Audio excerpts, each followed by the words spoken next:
Hallo daar. In hierdie les begin ons om te kyk na spelreëls en spelpatrone.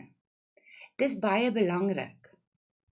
Ons gaan kyk na klankleer, na lettergrepe en na klankgrepe. Om reg te kan skryf, moet jy reg kan spel. And also remember, Afrikaans is a sound language, so it's very much on hearing that plays a big part in your spelling. Let's look at a couple of rules, or information. It's not really rules. Eerstens kry ons vokale, your vowels. So hierdie klanke is a, e, o en e. It is very important that you learn to pronounce these sounds properly.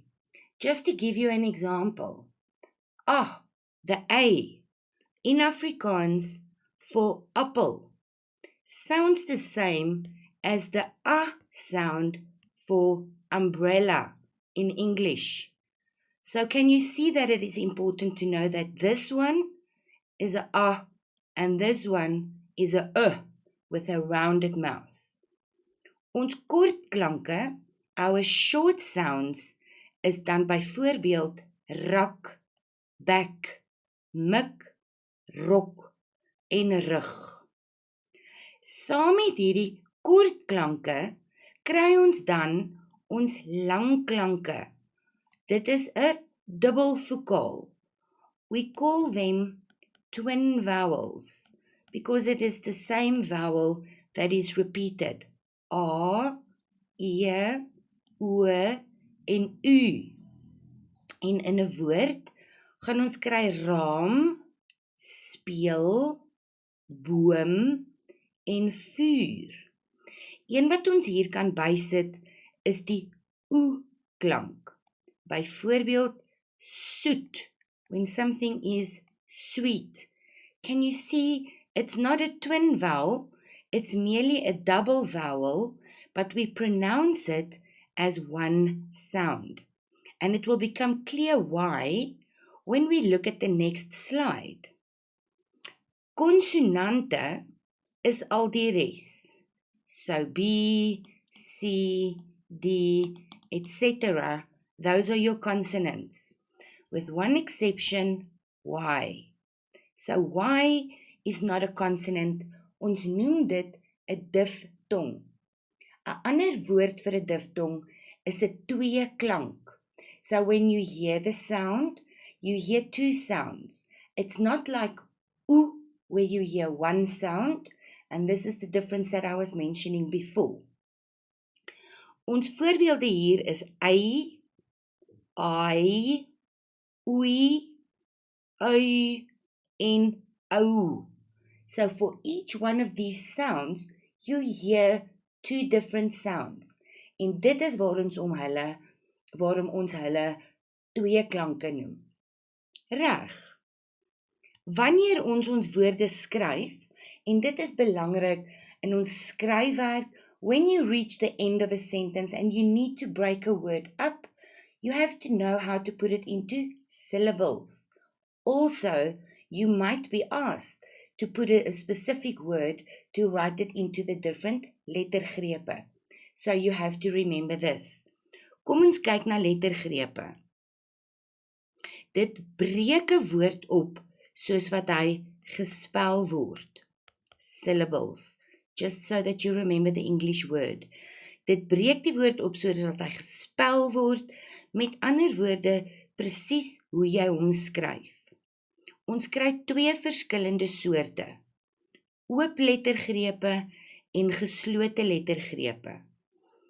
Oop lettergrepe eindig op vokale. So hy gaan eindig op die A of die E, die O, die I of die U. En dis dan waar ons die woord afbreek. Bo, me. So if it ends on a vowel, dan is dit 'n oop lettergreep.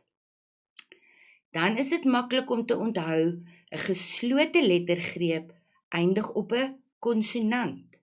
And this you will mostly find when you have a double consonant in the beginning of a word, in the middle of a word, lekker, or when you have something like parte, which are parts, so you're going to say parte. In other words, you will always break it up between the two different consonants. Opposite to this, we get klankgrepe. This is about the sound of the word. How do you pronounce the word? In other words, ons breek die woord op soos wat jy hom sê. Very important. When they ask you for klankgrepe, you are going to write what you hear. It doesn't matter how the word is spelled. In some cases, we even change the spelling, as you will see in a moment. Reg, so klankgrepe breek hom op soos jy hom sê. Bome word bome. This one doesn't change from lettergrepe because it stops on an open vowel. Lekker, lekker. Can you see that we're missing one K? So that is what we hear. When we pronounce the word, we don't say lekker, we say lekker. Another example that I can give you is hartjie, which is a small heart. So when we break this one up into klankgrepe, we don't hear chi, we hear ki. So we are going to say hartjie, and that will be the klankgrepe. Lettergrepe en klankgrepe is baie belangrik vir jou skryfwerk en vir jou spelling. Remember to watch the next lesson that also deals with spell reels and spelpatrone, where we are going to touch on more important information. Ek sien julle dan.